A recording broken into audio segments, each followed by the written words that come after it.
एक बार धर्मराज युधिष्ठिर ने भगवान श्री कृष्ण से पूछा, हे प्रभु, आश्विन शुक्ल पक्ष की एकादशी का क्या महत्व है? कृपया इसकी कथा विस्तार से बताइए। तब भगवान श्री कृष्ण बोले, हे राजन, यह एकादशी पापांकुशा एकादशी कहलाती है। इसका व्रत करने से मनुष्य के सभी पाप समाप्त हो जाते हैं और उसे भगवान विष्णु का धाम प्राप्त होता है। प्राचीन समय में एक राज्य में एक राजा रहता था।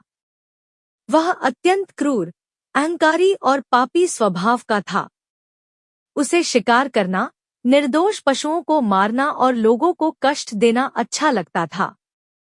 धीरे धीरे उसके अत्याचार बढ़ते गए।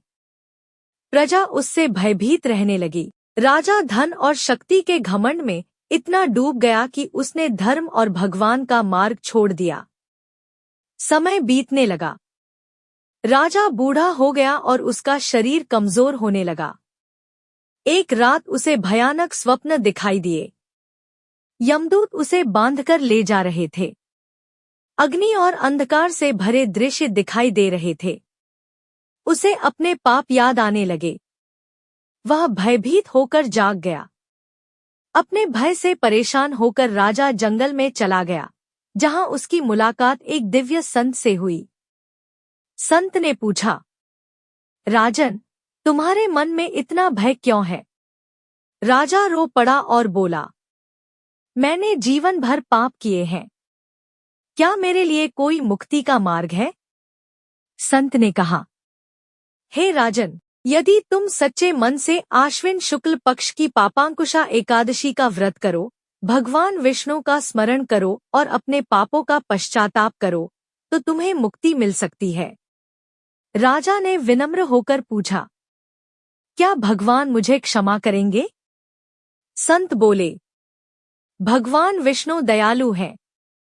सच्ची भक्ति से बड़ा पाप नष्ट हो सकता है।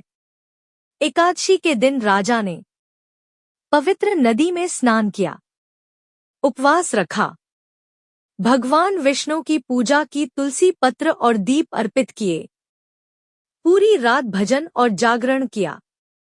उसके हृदय में पहली बार सच्ची शांति का अनुभव हुआ। व्रत के प्रभाव से राजा का हृदय बदल गया। उसने हिंसा छोड़ दी, गरीबों की सहायता करनी शुरू की और धर्म के मार्ग पर चलने लगा। उसका राज्य फिर से सुख और शांति से भर गया। कई वर्षों बाद जब राजा की मृत्यु हुई, तब भगवान विष्णु के दिव्य दूत आए और उसे वैकुंठ धाम ले गए।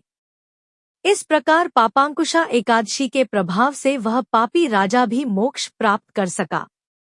बोलिए श्री विष्णु भगवान की जय।